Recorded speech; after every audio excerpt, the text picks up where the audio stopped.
नमस्कार दोस्तों, उम्मीद करता हूँ आप सभी बिल्कुल ठीक होंगे और क्लास लेने के लिए आप सभी बिल्कुल तैयार होंगे। कैसे हैं आप लोग? Heartfelt congratulations to you and thank you Anchal. और मुझे पता है कि आप अनिकेत हैं। ठीक है, परफेक्ट। कैसे हैं आप लोग? उम्मीद करता हूँ आप सब बिल्कुल ठीक होंगे। क्लास लेने के लिए आप सभी बिल्कुल तैयार होंगे। Thank you, thank you. तो मुझे फटाफट बता दीजिए, किसी प्रकार की कोई परेशानी, दिक्कत या समस्या तो आपको नहीं है। एक बहुत बेहतरीन तरीके से चीज़ों को अपन इधर स्टार्ट करने जा रहे हैं और मुझे नहीं लगता कि किसी प्रकार की कोई भी परेशानी आपको रही होगी। We are just making the things better for you day by day. हर एक दिन के साथ, एक बढ़ते दिन के साथ मैं आपके लिए चीज़ों को बेहतर बना रहा हूँ। वो दिन दूर नहीं है जो आपके लिए चीज़ों को परफेक्ट की दशा में देखा जाएगा। ठीक है, याद रखें, प्रेसिडेंट ट्रंप क्लास में आ चुके हैं। आपने अपना नाम चेंज करा लिया ना भाई? प्रेसिडेंट ट्रंप असली नाम बताओ अपना, रियल आईडी से आओ। Starting the class. बेहतरीन ढंग से क्लास को स्टार्ट कर रहे हैं और कल की क्लास में हम देख चुके थे और मैंने कहा था कि अगली क्लास में आके अपन आर्टिकल 12 की अपन बात करने वाले हैं। ठीक है, चलिए। तो नोट्स बना के पढ़ाना है। अब तक कैसे पढ़ाता आया हूँ भाई? राम नारायण वर्मा। अब तक कैसे पढ़ाया भाई जी मैंने? क्या यार राम नारायण, तुमने तो एकदम मजा ही कर दिया है। अच्छा, लिखिए फटाफट से। हम बात करते हैं आर्टिकल को। अच्छा, तुम्हारा नाम किम जोंग उन था, अब तुमने प्रेसिडेंट ट्रम्प करा लिया, वाह। चलो मेरी बात को सुनो अब तुम। हम मूल अधिकारों के बारे में चर्चा कर रहे हैं, यानी मौलिक अधिकार की चर्चा कर रहे हैं अपन लोग। विजिबल है?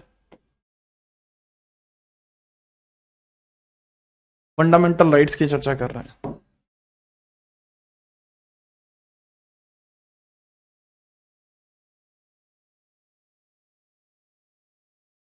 फंडामेंटल राइट्स की हम लोग इधर चर्चा कर रहे हैं। किसकी बाबू? फंडामेंटल राइट्स की इधर हम चर्चा कर रहे हैं। ठीक है भाई बाबा, ठीक है, चलिए स्टार्ट करते हैं।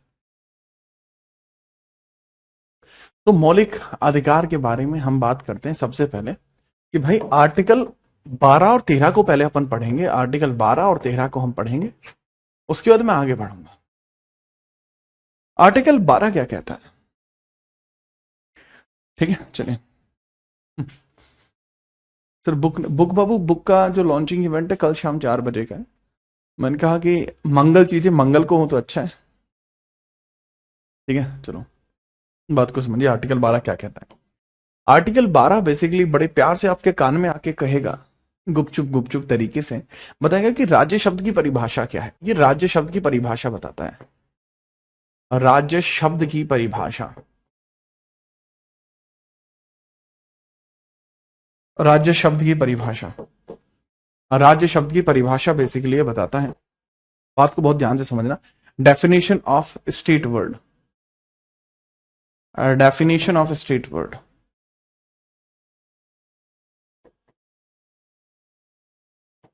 डेफिनेशन ऑफ स्टेट वर्ड, राज्य शब्द की परिभाषा ये बताता है। ठीक है, चलिए, बहुत बेहतरीन। अब हम इसके बारे में बात करते हैं, क्या होती है राज्य शब्द की परिभाषा। कोई भी ऐसा निकाय, कोई भी ऐसा निकाय, कोई भी ऐसा निकाय जो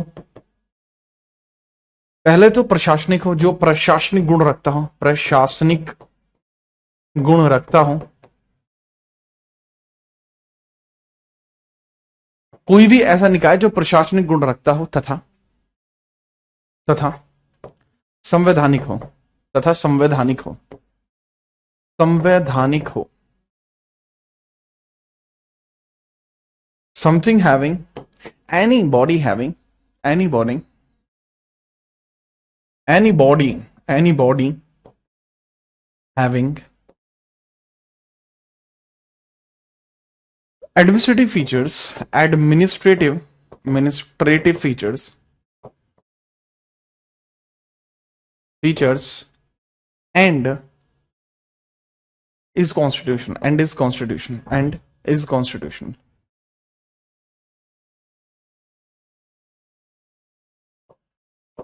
मतलब कोई भी ऐसा निकाय जो संविधान के अंदर उल्लेखित हो और जिसमें प्रशासनिक फीचर हो। अब इस परिभाषा को समझना, ये परिभाषा मेरी स्वयं के द्वारा उत्पन्न की गई परिभाषा है, ये आपको किताब में देखने को नहीं मिलेगी। किताब में जिन शब्दों का प्रयोग किया गया है वो आपके लिए समझना पॉसिबल नहीं होता है, इसलिए मैंने इसको बहुत सरल भाषा में आपको समझाने की कोशिश करी है कि यहां पे आपको मैंने बताया कि कोई भी ऐसा निकाय जो प्रशासनिक गुण रखता हो। अब प्रशासनिक गुण रखने का मतलब तात्पर्य क्या हुआ? देखो, प्रशासनिक गुण रखने का तात्पर्य होता है कि कोई भी चीज जिसमें कानून बनता हो, कानून को लागू किया जाता हो और कानून का संरक्षण किया जाता हो।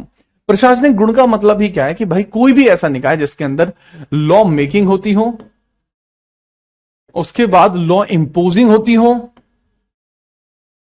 लॉ इंपोजिंग होती हो और जस्ट उसी के बाद आपको देखने को मिले कि भाई इसके अंदर लॉ मेकिंग इंपोजिंग के बाद उसका कंजर्वेशन भी होता हो, लॉ कंजर्वेशन होता हो।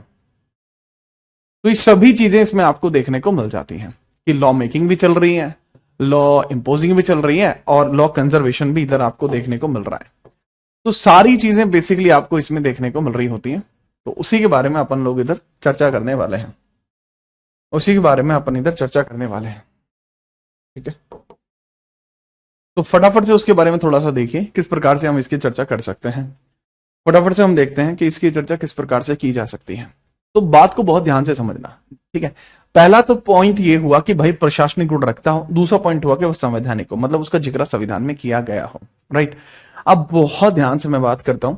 जैसे मैंने आपसे पूछा कि क्या हम किसी केंद्र सरकार को कह सकते हैं, केंद्र को कह सकते हैं, क्या हम केंद्र को एक राज्य कह सकते हैं, क्या हम केंद्र को राज्य कह सकते हैं? बताइए, क्या केंद्र ही राज्य है? बताओ फटाफट से,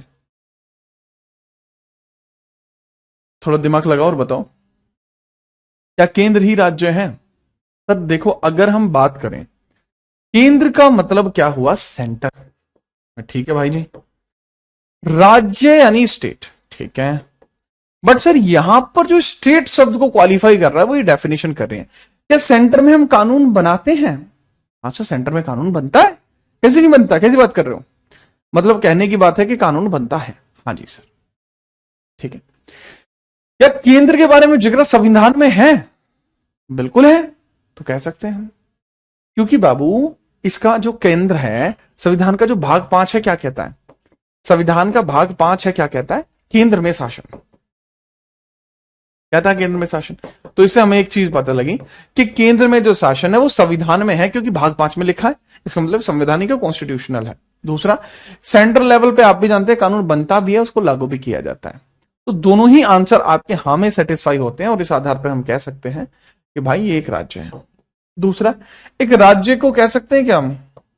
ऑब्वियस सी बात है, राज्य तो है ही राज्य, और राज्य में दोनों गुण भी है, प्रशासनिक गुण तो है ही, राज्य में कानून बनते ही हैं, एंड संवैधानिक वो है ही, क्योंकि संविधान के भाग 6 में राज्य का जिक्र है। अब हम बात करते हैं किसी यूनियन टेरिटरी को,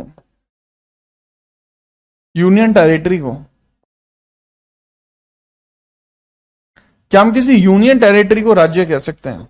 बताओ, क्या हम किसी यूनियन टेरिटरी को राज्य कह सकते हैं? ये बड़ी बात है। नेक्स्ट, इसके अलावा क्या हम किसी पंचायत को राज्य कह सकते हैं? किसी पंचायत को राज्य कह सकते हैं? क्या हम किसी राज्य को या जिले को राज्य कह सकते हैं? जिला, एक जिला राज्य कहला सकते हैं। क्या हम यूपीएससी को राज्य कह सकते हैं?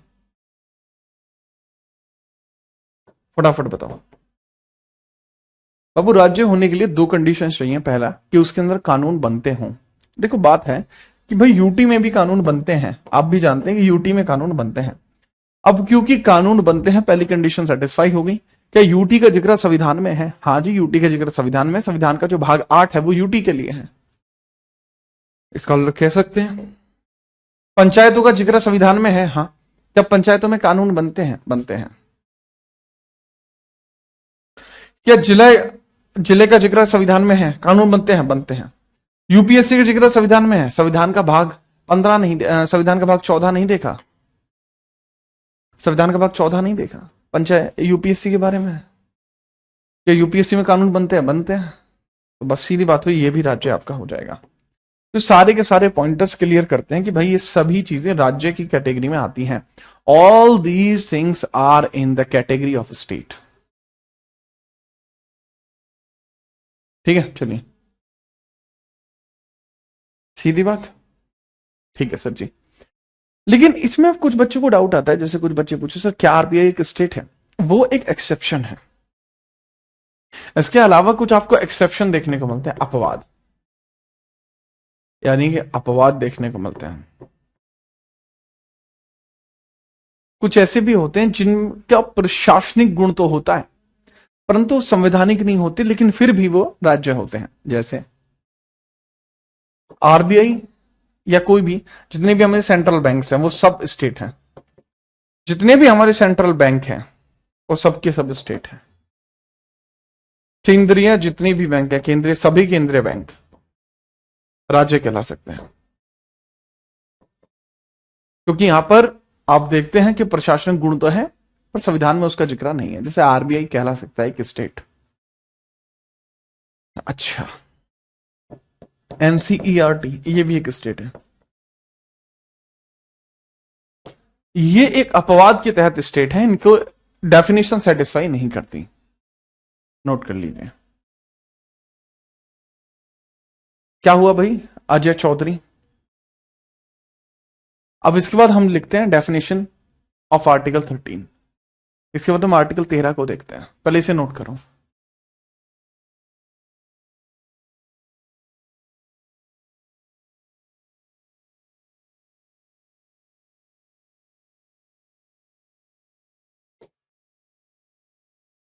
लिखा भाई? इसके बाद हम देखते हैं, ये क्लास समझ में आई ना आपको?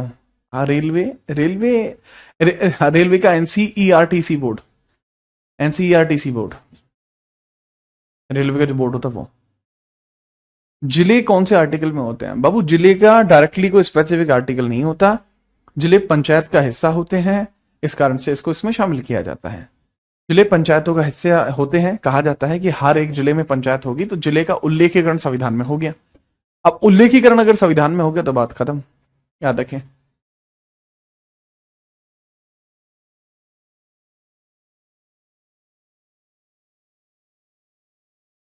हाँ भाई, हाँ भाई, रेलवे में भी प्रशासन होता है। सर जी आज आपकी तबीयत नहीं सही है, किसने कहा आपको?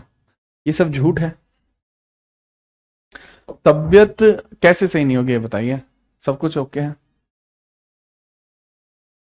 छवि मैंने इसमें लिख दिया है बच्चे कि भाई दीज आर द एक्सेप्शन। और इसमें ये बताओ कि क्या चीज हिंदी में है? सब चीजें दोनों में लिखी हुई हैं, आप इसको लिख लीजिए। ठीक है, चलिए, जल्दी होगा भाई, जल्दी होगा।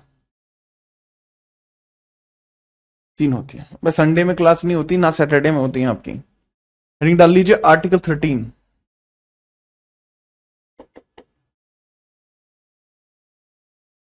मौलिक अधिकार के सापेक्ष न्यायालय की स्थिति।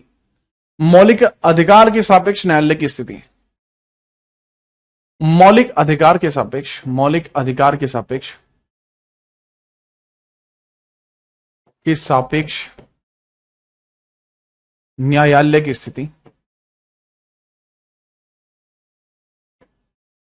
की स्थिति।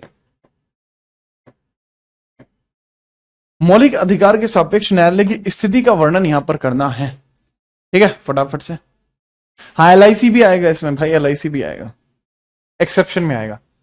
तो इसको हम बोलते हैं इसमें बोलते हैं the condition of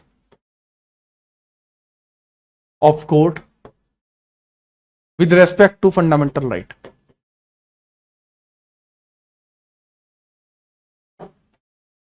with respect to fundamental rights, यानी जो फंडामेंटल राइट के प्रति, ठीक है, फंडामेंटल राइट के प्रति मौलिक अधिकार की स्थिति किस प्रकार से रह सकती है। देखो पहला पॉइंट मैं यहां पे आपके सामने क्लियर करता हूं कि भाई देखो, मौलिक अधिकारों की रक्षा या मौलिक अधिकारों का लागू करना, मौलिक अधिकार को लागू करना,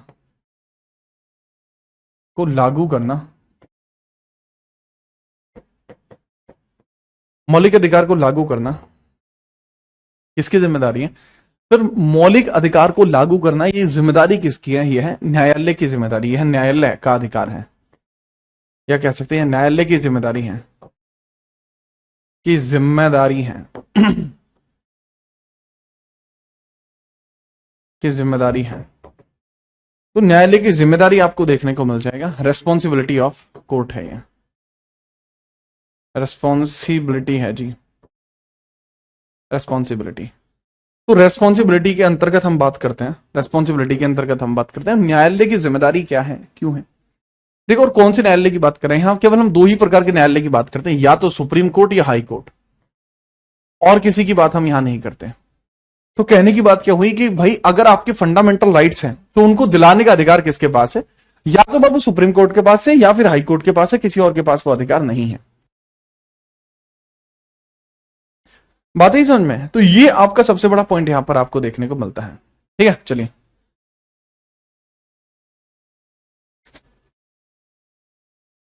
क्या बताए थे। ठीक है, चलिए अब यहां पे समझिएगा, पहला पॉइंट तो आपके सामने क्लियर हो गया। इसको लिख सकते हैं, fundamental rights are imposed by courts.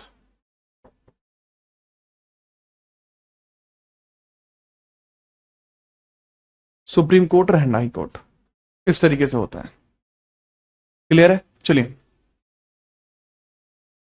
अरे हाँ भाई कीर्ति, तुम्हारे जितना दिमाग नहीं है ना इनमें, क्यों छेड़ रही हो तुम इन्हें। लो यहां देखो, लेकिन अगर आपके मौलिक अधिकार न्याय संगत हो जाएं, अगर आपके मौलिक अधिकार न्याय संगत हो जाएं तो ऐसी परिस्थिति में उसमें अल्पीकरण किया जा सकता है। मौलिक अधिकारों के असंगत होने पर उनमें अल्पीकरण, मौलिक अधिकारों के असंगत होने पर अल्पीकरण, मौलिक अधिकारों के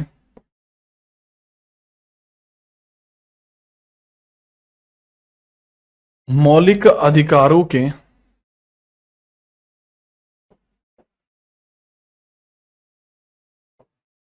असंगत होने पर, असंगत होने पर उनमें अल्पीकरण, उनमें अल्पीकरण।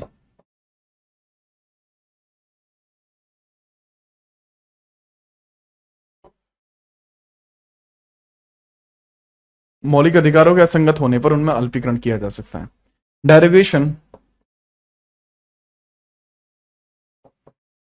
derogation in fundamental rights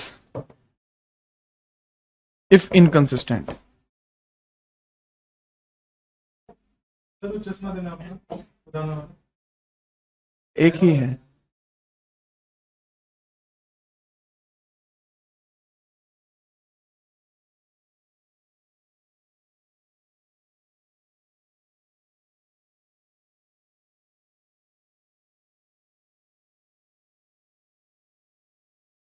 inconsistent, inconsistent. फटाफट इसको करिए नोट। अब इसका मतलब क्या होता है सर, आवाज नहीं आ रही है, किसने कहा आवाज नहीं आ रही है, अजय। ठीक है, चलिए फटाफट हम बात करते हैं, बहुत ध्यान से समझिएगा क्या है मैटर। देखो, मौलिक अधिकारों का असंगत होना क्या होता है, आपके कुछ मौलिक अधिकार हैं, उनकी प्राप्ति के लिए आपने किसी और के मौलिक अधिकारों का हनन कर दिया। ऐसी परिस्थिति में आपके मौलिक अधिकार नहीं रहेंगे। मैंने क्या बताया कि यदि आपने अपने मौलिक अधिकारों के लिए, अपने मौलिक अधिकारों के लिए, अपने मौलिक अधिकारों के लिए, अपने मौलिक अधिकारों के लिए, अपने मौलिक अधिकारों के लिए, यदि आपने अपने मौलिक अधिकारों के लिए, आपके खुद के मौलिक अधिकार थे, ठीक है, उनके लिए दूसरे के मौलिक अधिकारों का हनन कर दिया, दूसरे के मौलिक अधिकारों का हनन कर दिया, अधिकार का हनन कर दिया, अधिकार का हनन कर दिया, हनन किया, तो वह असंगत होगा, तो वह असंगत होगा, मौलिक अधिकार में कमी होगी, मौलिक अधिकार में कमी होगी, अधिकार में अल्पीकरण होगा, अल्पीकरण होगा। डेरोगेशन हो जाएगा। सेम चीज, derogation FRs in if inconsistent. Example के लिए, जैसे मान के चलिए आपके पास एक आर्टिकल 19 है कि आपको वाक व अभिव्यक्ति की आजादी, अब जो चाहें आप वो कह सकते हैं, ठीक है सर, कहा जा सकता है। अब किसी का ब्याह है, ठीक है, उसको भी आर्टिकल 21 प्राप्त है, गरिमापूर्ण जीवन जीने का अधिकार, कि वो अपना सर उठा के जीवन जी सकता है। अब किसी की शादी में जाके आप वहां जाके कहने लगे कि मेरे पास तो वाक व अभिव्यक्ति की आजादी है, कि हाँ भाई तेरी तो चक्कर उससे भी चले कर था, वो लड़की तुझसे बात करती थी, ये मैटर हो गया। सामने दूसरी लड़की थी, विवाह किसी और से होना था, तो वहां जहां माला पड़नी थी वहां पे हथकड़ी पड़ रही है, तो क्या फायदा। ये चीज क्या हुई सर, ये तो हमारा मौलिक अधिकार है ना, हम किसी को कुछ भी अपनी अभिव्यक्ति कह सकते हैं, मन में जो है वो कह सकते हैं। नहीं, आपने अपनी अभिव्यक्ति के चक्कर में सामने वाले की गरिमा का तो छीन छीन कर दिया। इस वजह से आपका मौलिक अधिकार नहीं रहेगा, आपको मानहानि के तहत आपको गिरफ्तार किया जाएगा और आपके आर्टिकल 19 को डिडक्ट कर दिया जाएगा, जिसको पॉलिटिकल लैंग्वेज में डेरोगेशन कहते हैं। ठीक है, चलिए, बहुत बेहतरीन। पंकज, मैं तुम्हारी अभी आरती उतरवाता हूं, वो वाले की। आगे बढ़िए, इसके अंदर क्या कहा गया है। और नेक्स्ट पॉइंट हम देखते हैं, नेक्स्ट पॉइंट क्या है इसमें। इसमें एक बात और बताई गई है कि यार जो पर्सनल लॉज होंगे वो मौलिक अधिकार से ज्यादा होंगे, जो कि नहीं कहा जाना चाहिए था और कहा गया है। इसमें एक पॉइंट और कहा गया है कि personal laws more important to fundamental rights. ये जो आपके अधिकार होंगे, धार्मिक अधिकार मौलिक अधिकार से अधिक होंगे, या फिर मौलिक अधिकार धार्मिक अधिकार का हनन नहीं कर सकते। मौलिक अधिकार धार्मिक अधिकार के असंगत नहीं हो सकते, अधिकार से असंगत नहीं हो सकते। तो कहने की बात क्या है कि प्रेफरेंस पर्सनल लॉज को दिया जाएगा। पर्सनल लॉज का मतलब क्या होता है बाबू, जो आपके रिलेटेड ऐसे कानून होते हैं जो कि निर्भर करते हैं आपके धर्म पर, शरीयत का कानून है, कुछ भी है, तो मौलिक अधिकार आड़े नहीं आएगा। ठीक है, 3 तलाक आपको देखने को मिला था, ऐसे ही तो देखने को मिला था। ठीक है, नोट करो आगे। फिर सर इसका फायदा क्या है, इसका फायदा बच्चे सिर्फ इतना है कि अगर आर्टिकल 44 लागू हो गया तो ये कंडीशन पलट जाएगी आर्टिकल 44 में। ठीक है, याद रखना।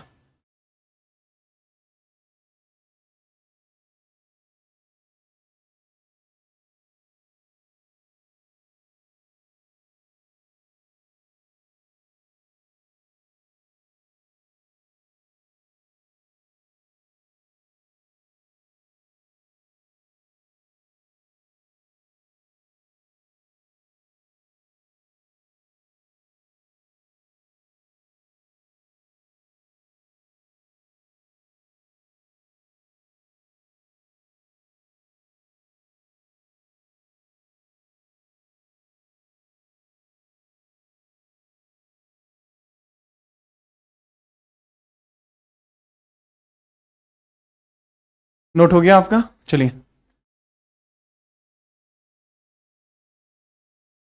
Okay okay Chhavi, I try this. तुम्हें पता है मैं फिजिक्स में ग्रेजुएशन है मेरी। If you don't know guys, let's I tell you, I have the graduation in physics,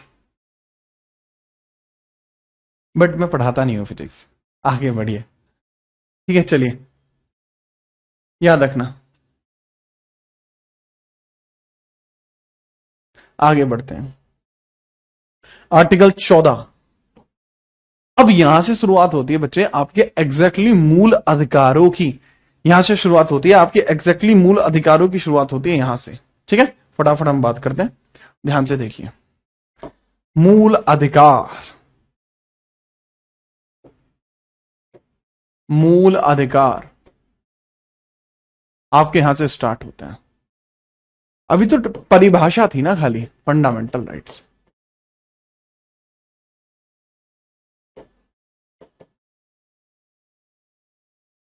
मूल अधिकार के होते हैं बाबू 6 प्रकार। प्रकार पूछें, प्रकार बाबू, कल मैंने विभाजन लिखवाया था ना कि प्रकार। प्रकार मैं अब लिखवा रहा हूं। प्रकार देखते हैं हम इसके, तो लिखते हैं भाई इसके प्रकार।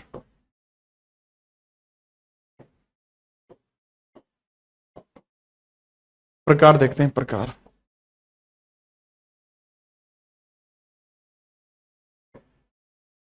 प्रकार अर्थात टाइप्स,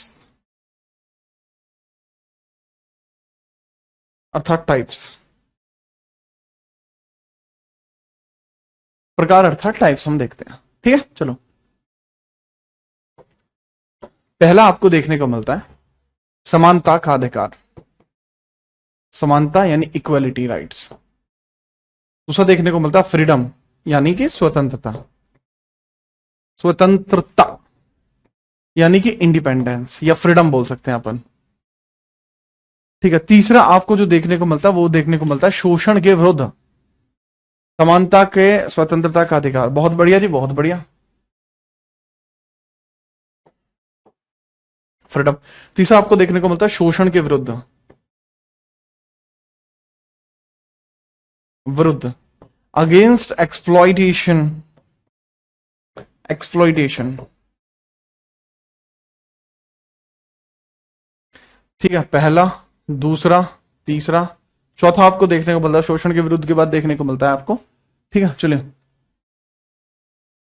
इसके बाद आपको देखने को मिलता है वो समझिए धार्मिक यानी रिलीजियस, सांस्कृतिक, सांस्कृतिक,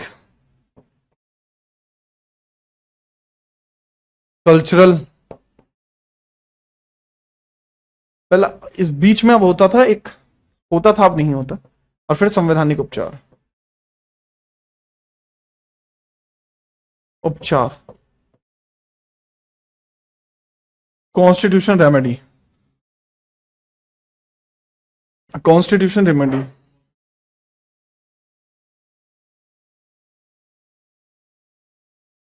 रेमेडी, ठीक है। चलो, बहुत ध्यान से समझिएगा कि समानता आपको देखने को मिलती है कितने, आर्टिकल 14 से 18 में, आर्टिकल 14 टू 18, 14 से 18 में, आर्टिकल 14 से 18 में देखने को मिलते हैं। फ्रीडम आपको देखने को मिलती है आर्टिकल 19 से लेके 22 में, ठीक है। शोषण के विरुद्ध आर्टिकल 23 और 24 में, आर्टिकल 23 और 24 में। धार्मिक आपको देखने को मिलती है आर्टिकल 25 और 28 में। इसके बाद सांस्कृतिक आपको देखने को मिलती है आर्टिकल 29 और 30 में। इसके बाद आपको देखने को मिलता है संवैधानिक उपचार आर्टिकल 32 में, आर्टिकल 32 में। एंड भाई जी, इसमें एक और बात कि इसके अंदर आपको संपत्ति का जो अधिकार था वो पहले था, अब नहीं है। संपत्ति अधिकार, संपत्ति अधिकार, प्रॉपर्टी राइट खत्म हो गया ना अब वो, और प्रॉपर्टी राइट था पहले आर्टिकल 31 में, आज की डेट में नहीं है। 44वें संविधान संशोधन में 44 CAA में 1978 में समाप्त कर दिया गया। ये 331 आर्टिकल से उठाकर 300A में डाल दिया गया। फटाफट नोट करिए, आगे बढ़ते हैं।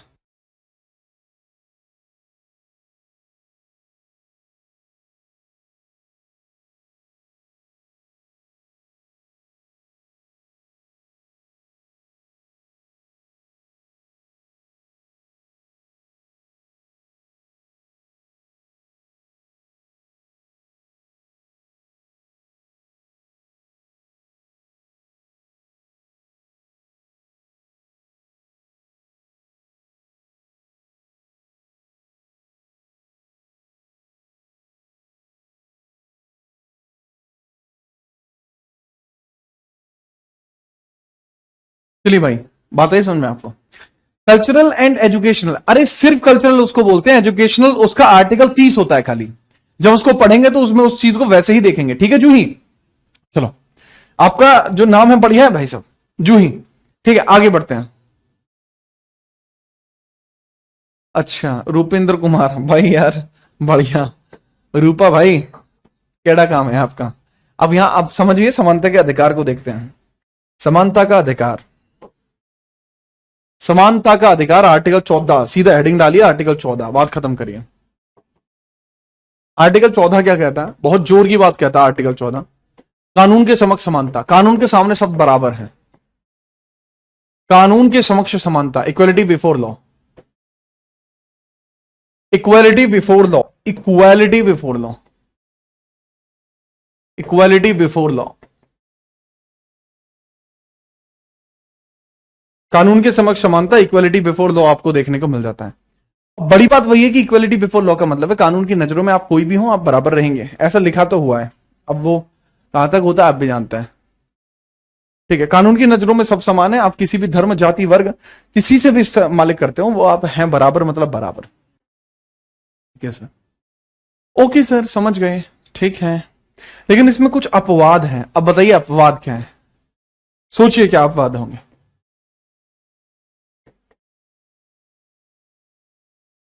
तीन आर्टिकल्स में अपवाद है। एक आर्टिकल है बाबू 105 आर्टिकल, ये अपवाद है, एक्सेप्शन है। आर्टिकल 194 ये भी एक्सेप्शन है। आर्टिकल 361 ये भी एक्सेप्शन है। अब क्या एक्सेप्शन होंगे, ठीक है भाई, एक्सेप्शन देखते हैं, समझिए। आर्टिकल 105 में लिखा हुआ है मंत्री पर संसद में दिए भाषण पर कानूनी कार्रवाई नहीं होगी। भाषण पर कानूनी कार्रवाई नहीं होगी, कार्यवाही नहीं होगी। ठीक है, याद रखना, no legal procedure, no legal procedure, no legal procedure on parliament speech, on parliament speech. ठीक है, याद रखिएगा, ऑन पार्लियामेंट्री स्पीच। आर्टिकल 194 को समझाइए, आर्टिकल 194 क्या होता है, इसके अंदर क्या बताया गया, ये है वो संसद में, इसमें लिखा हुआ है मंत्री पर विधानमंडल में, विधानमंडल में भाषण पर कानूनी कार्रवाई, विधानमंडल में भाषण पर कानूनी कार्रवाई नहीं होगी, कानूनी कार्यवाही नहीं होगी, नहीं होगी। अगर आप भाषण देते हो विधानमंडल में, भाषण पर कोई कानूनी कार्रवाई नहीं होगी। ठीक है, चलिए, thank you Lalita Kumari, thank you. तीसरा है भाई राष्ट्रपति और राज्यपाल, राष्ट्रपति एंड राज्यपाल पर, राष्ट्रपति और राज्यपाल पर किसी भी मामले में, किसी भी मामले में कार्यवाही नहीं होगी, वही नहीं होगी। अगर किसी का सिर पाड़ दे फिर भी नहीं होगी, सिंपल लिखा हुआ है, कोई लीगल एक्शन नहीं होगा जब तक अपने पद पर रहेंगे। While on post, while on post, जब तक पद पर है, no legal action, no legal action, कोई लीगल एक्शन नहीं होगा जब तक वो पद पर है। यहां पर है no legal procedure on legislature speech, legislature speech, legislature speech पे कोई बात नहीं होगी। नोट करिए, फिर हम आगे बढ़ते हैं फटाफट से, फटाफट नोट करिए, देन हम आगे बढ़ते हैं, जैसे नोट हो तुरंत बताना।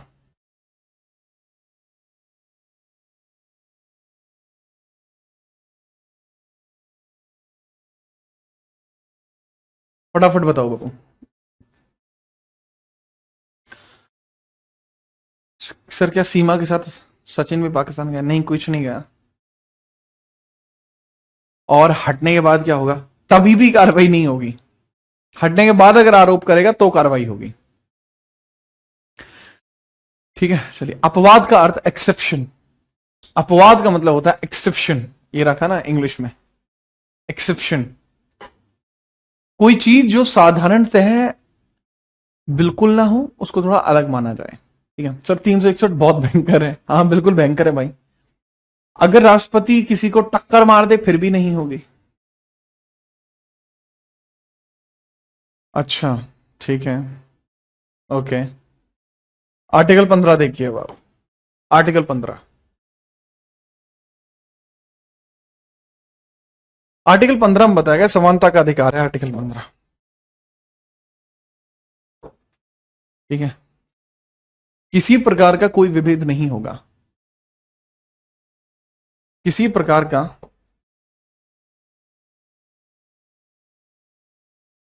कोई भेदभाव नहीं होगा, किसी प्रकार का कोई भेदभाव नहीं होगा।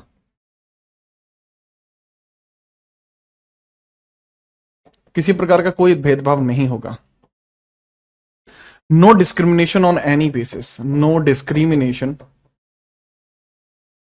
मिनेशन on any basis, no discrimination on any basis, किसी भी प्रकार से किसी भी आधार पर कोई भी भेदभाव नहीं होगा। बात है समझ में?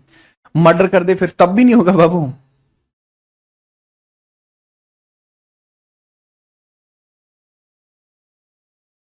कोई भेदभाव नहीं होगा। ये कैसे है? धर्म, जाति, लिंग, वर्ग, जन्म स्थान, धर्म, जाति, लिंग, वर्ग, जन्म स्थान, जन्म स्थान, इन सब की बात की गई है।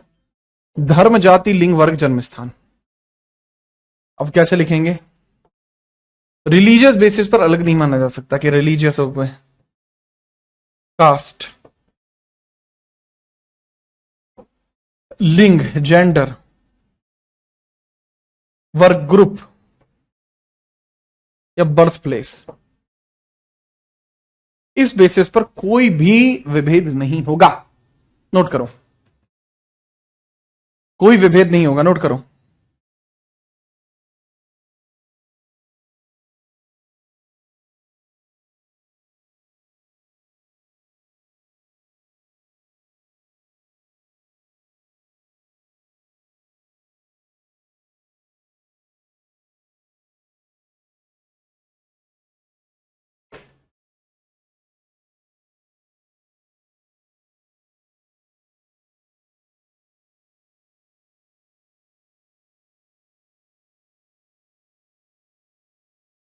एक कह रहा है, फिर अगर प्रेसिडेंट किसी को, अरे प्रेसिडेंट क्यों किसी को गोली मारेगा, मुझे समझ में नहीं आ रहा। पागल थोड़ी हो गया, पगलेट थोड़ी हो गया जो गोली मार देगा किसी को भी? अरे कहां ध्यान है तुम्हारा? अच्छा, अब 15 का 2 देखते हैं कि जितनी भी सामाजिक वस्तुएं होती हैं उनका प्रयोग जो किया जाता है उसमें भी कोई विभेद नहीं होगा।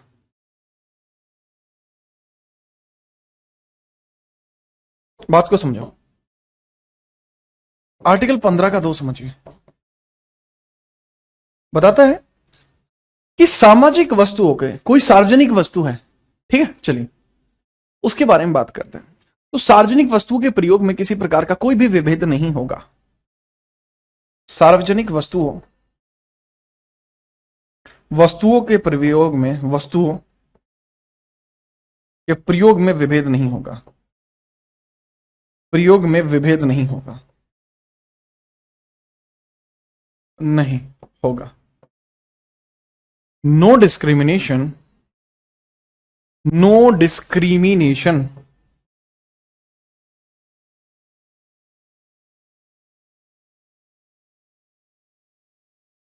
No discrimination on the basis of any ये ठीक है, in use of public goods, in use of public goods, कोई भी पब्लिक गुड है उसका यूज करोगे तो कैसे कर सकते हैं? ठीक है, चलो सर कलर के बेस पर भेदभाव हो सकता है, वो वर्ग में सब कुछ आता है, कलर वगैरह सब कुछ आता है कि रंग भेद, क्या तुम बहुत गोरे हो जी, तुम कति काड़े हो, लैग रहे हो, तो ऐसा नहीं होगा। ठीक है, आप बहुत गोरे हैं, आप बहुत काले हैं, ये कहना ही गलत है। सार्वजनिक मतलब सरकारी। जैसे मान के चलो, हुए बस का स्टैंड तो देखा हो था मैं, बस का स्टैंड देख रखे हो जहाँ खड़े होते हैं कि हाँ बस आने लग रही है, तो अब तुम 6-6 फुट के 5-6 जने खड़े हो, मान के चलो आप खड़े हो कि हाँ भाई खड़े हो गए। अब कोई 5 फुट का कोई आदमी आके उधर खड़ा हो जावे और तुम उसमें कहोगे चल रहे यहाँ खड़े आप को नहीं हो गए कि क्यों, कि यहाँ सिर्फ 6 फुट के लोग खड़े होते हैं, ये क्या बात है। तो ये मतलब सरकारी वस्तु का प्रयोग सब करेंगे, किसी एक के लिए नहीं है। सर पीएम जेल जा सकते हैं, जा सकते हैं भाई पीएम जेल, राष्ट्रपति जेल नहीं जा सकता, पीएम जेल जा सकता है। हाँ, अब 15 के बारे में देखिए, 15 का 4, आर्टिकल 15 का 4 ये बताता है बेसिकली किसके बारे में। 15 का 4 बताता है कि राज्य सरकार के द्वारा कुछ विशेष वर्गों को लेकर विशेष उपबंध किए जा सकते हैं। सरकार के द्वारा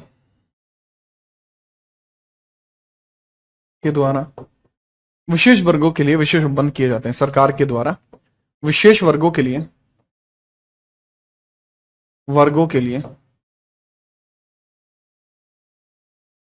विशेष उपबंध किए जाते हैं, उपबंध किए जाते हैं।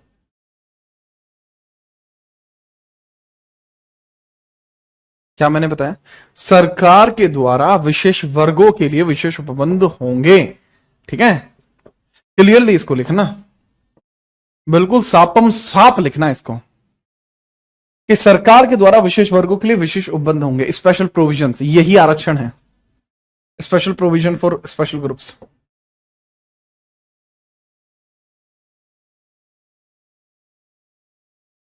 Special classes. और यहां जो विशेष वर्ग शब्द का प्रयोग किया गया है, विशेष वर्ग, इसमें सब आते हैं, SC ST OBC AWS सब आते हैं, किसी के भी लिए उपबंध किया जा सकता है। ठीक है, नोट करिए। सर 15(3) कहां है, लिखो भाई 15(3) भी, 15(3) में लिखा हुआ है, जरूरी नहीं है 15(3) बता रहा हूं फिर भी। सरकार के द्वारा महिला व बच्चों के लिए विशेष उपबंध किए जा सकते हैं। 3 में लिखा हुआ है महिला व बच्चों के लिए विशेष उपबंध किए जा सकते हैं, महिला व बच्चों के लिए। 15 के 3 में महिला व बच्चों के लिए विशेष उपबंध किए जा सकते हैं, महिला व बच्चों के लिए विशेष उपबंध किए जा सकते हैं, 15 के 3 में है बाबू। Special provisions by state for women and childrens. Sir आपको पंजाबी आती है? चल जाता है काम। जे थोनू होर कोई दसनी बात हो तो वो पहला ही बता दो, ता करके भी थोनू दस दें।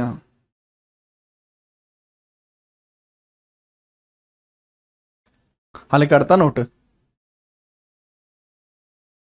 किते किते दी गल्लां इत्थे करदे आ, तैनूं शर्म नहीं हुंदी? नोट करता। आर्टिकल 16 में बात करते हैं। तो यूआर कैटेगरी इसमें कैसे आ जाए? यूआर का मतलब होता है अनरिजर्व, यूआर का मतलब ही होता है अनरिजर्व।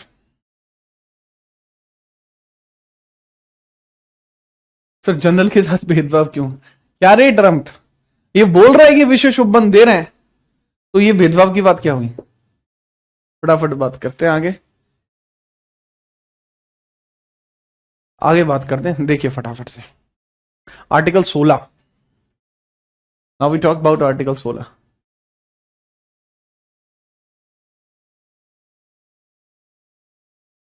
आर्टिकल 16 के अंदर बताया गया है सरकारी अवसर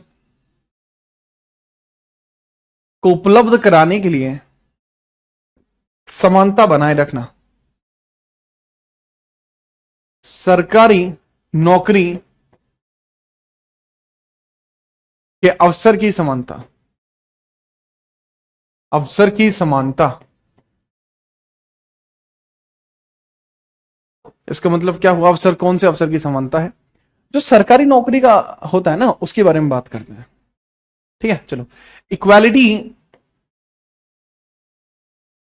in public opportunity, public opportunity, public job opportunity, opportunity, opportunity, opportunity, okay. Public की अपॉर्चुनिटी की बात कर रहे हैं।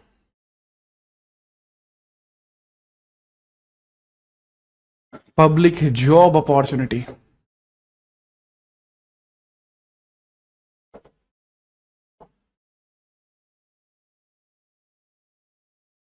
अब इसके बारे में हम देखते हैं, पब्लिक जॉब के बारे में देखते हैं कि कितनी अपॉर्चुनिटी मिलती है ना। चलो, तो इसमें आपको देखने को मिलता है 16 का 2, वही बात है, 16 के 3 से लिख लो। महिलाओं के लिए विशेष उपबंध संभव है। सरकार द्वारा महिलाओं के लिए विशेष उपबंध संभव है। सरकार द्वारा महिलाओं के लिए उपबंध संभव है। महिलाओं के लिए उपबंध, उपबंध सरकार द्वारा महिलाओं के लिए उपबंध, स्पेशल प्रोविजन बाय महिला यानी women's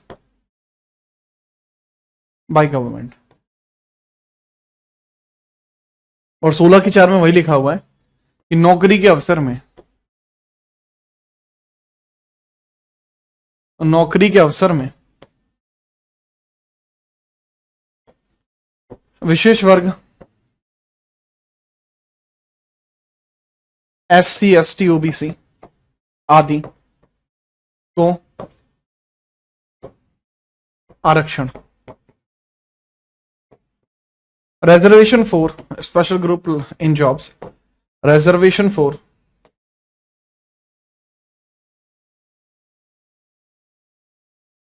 special groups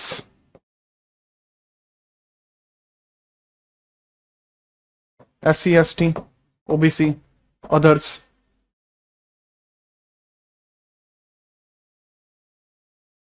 in jobs।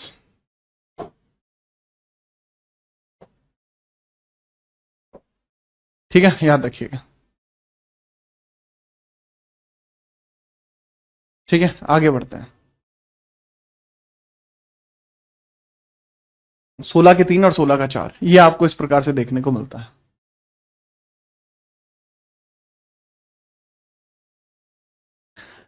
देखो बच्चे, ये डायरेक्टली याद नहीं होते कोई आर्टिकल, डायरेक्टली याद करने में बहुत टाइम लगेगा आपको। तुम्हें क्या लग रहा है मुझे एक दिन में याद हुए ये?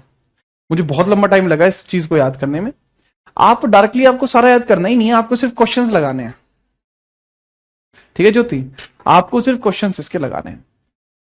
आज के लिए इतना ही रखेंगे, बचे हुए आर्टिकल्स को कल हम कंप्लीट कर देंगे। कल आपका ये वाला जो चैप्टर है कंप्लीट हो जाएगा, फंडामेंटल राइट।